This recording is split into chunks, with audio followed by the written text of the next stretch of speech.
I know तुम अकेले उसका ध्यान रख सकती हो, पर जिस तरह से तुम्हारे घर वाले तुम्हारे पीछे पड़े हैं, मैं नहीं चाहता कि आरव को अब ये सब और फेस करना पड़े। अविनाश ने कहा। उसकी बातों ने नव्या को पूरी तरह से ब्लैंक कर दिया था। मैं जानता हूं कि तुम शादी के लिए रेडी नहीं हो, इसलिए मैं कॉन्ट्रैक्चुअल मैरिज के बारे में बात कर रहा हूं। तुम जो चाहे वो क्लॉज डलवा सकती हो उसमें। और तुम्हारी फैमिली, वो क्या कहेगी? उनकी चिंता तुम मत करो। मैंने हमेशा से वही किया है जो मुझे ठीक लगता है। आराम से सोच लो।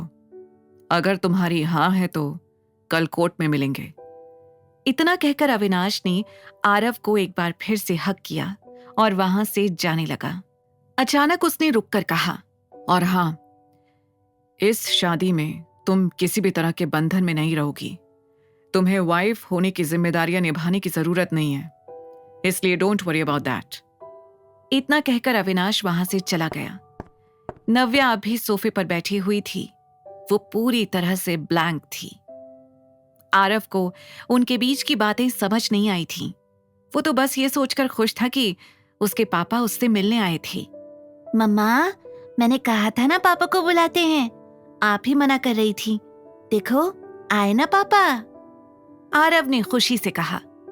नव्या ने तुरंत उठकर आरव को पीछे किया और दरवाजा बंद कर दिया। आरव, कुछ करने से पहले मुझसे पूछ तो लिया करो एक बार। अब चलो, सोने का टाइम हो गया है। इतना कहकर नव्या आरव को कमरे के अंदर लेकर चली गई। यहां सिन्हा परिवार में जब कनिका ने नव्या की हरकत के बारे में बताया तो शेखर के गुस्से का ठिकाना ही नहीं था। उस लड़की की इतनी हिम्मत! मैंने सोचा था कि उसे वापस बुलाऊंगा तो वो हमसे माफी मांगेगी, हमारे साथ रहने के लिए हाथ पैर जोड़ेगी, पर देखो उस लड़की को। शेखर ने गुस्से में दांत पीसते हुए कहा, मिस्टर अहलूवालिया से बात करो। अगर वो शादी के लिए अब भी रेडी हैं तो। शिखा इतना कहकर रुक गई। इससे पहले कि शेखर उसकी बात का जवाब देता, उसका फोन बज उठा। मिस्टर अहलूवालिया का फोन इस वक्त? कुछ सोचकर शेखर ने फोन उठाया। हेलो मिस्टर सिन्हा, आपको लग रहा होगा कि मैं इस वक्त आपको कॉल क्यों कर रहा हूँ। एक्चुअली मुझे आपसे कुछ बात करनी थी। ये सुनकर शेखर घबरा गया। वो जानता था कि होटल में मिस्टर अहलूवालिया की जिस तरह से इंसल्ट हुई थी, उसके बाद वो उसे छोड़ेगा नहीं। मैं आपके ऑफिस आने ही वाला था मिस्टर अहलूवालिया। अपनी बेटी की हरकत के लिए मैं आपसे सॉरी कहता हूँ। शेखर ने कहा, मैंने आपकी सॉरी सुनने के लिए कॉल नहीं किया है। इतना सब कुछ होने के बाद भी मैं आपको एक ऑफर देना चाहता हूँ। मिस्टर अहलूवालिया ने मुस्कुराते हुए कहा। यह सुनकर शेखर के होश उड़ गए।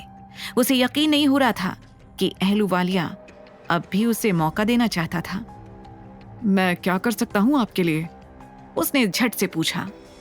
अपनी बेटी को मुझसे शादी करने के लिए तैयार, सिर्फ इतना ही करना है आपको, मिस्टर अहलूवालिया ने कहा। यह सुनकर शेखर सन्न रह गया था। मैं जानता हूं आपकी बेटी मुझसे शादी करना नहीं चाहती, और ऑनेस्टली मैं भी उसके साथ जबरदस्ती शादी नहीं करना चाहता। मैं चाहता हूं कि वो पूरे मन से मेरे पास आए और मेरे साथ शादी करे। इसीलिए अपनी बेटी को मनाने का काम आपको करना होगा। शेखर को बिल्कुल समझ नहीं आ रहा था कि वो इस ऑफर को हाँ कहे या ना। 100 करोड़, इतने इन्वेस्टमेंट की ही जरूरत है ना आपको अपने इस नए प्रोजेक्ट के लिए? ये सुनते ही शेखर की आंखें चमक उठी थी। अब आप फिक्र मत करिए, मैं अपनी बेटी को समझाने की पूरी कोशिश करूंगा। शेखर ने सोच लिया था कि अब अपने बिजनेस को बर्बाद होने से बचाने के लिए बस एक ही तरीका है।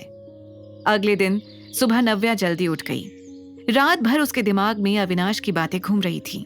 कहीं ना कहीं उसने डिसाइड कर लिया था कि उसे अविनाश को क्या जवाब देना है। अविनाश का कंसर्न बिल्कुल सही है, लेकिन मैं इतनी सेल्फिश नहीं हो सकती कि अपने और अपने बेटे के फायदे के लिए उसकी लाइफ खराब कर दूं। उसने साइड में सो रहे आरव को एक छोटा सा किस किया और कहा, आपकी मम्मा आपका पूरा ध्यान रखेगी बेबी। तभी दरवाजे पर किसी के खटखटाने की आवाज आई, जिसे सुनकर नव्या चौंक गई। इतनी सुबह कौन होगा? कुछ देर सोचने के बाद नव्या ने खुद से कहा, कहीं अविनाश तो नहीं? पर उसे तो मैंने कह दिया था कि मैं फोन पर जवाब दूंगी। तो फिर तभी फिर से खटखटाने की आवाज आई और इस बार आवाज और तेज थी। नव्या को शक हो गया था कि ये अविनाश नहीं कोई और है। उसने आरव को सोने दिया और बाहर आकर बेडरूम का दरवाजा बंद कर दिया।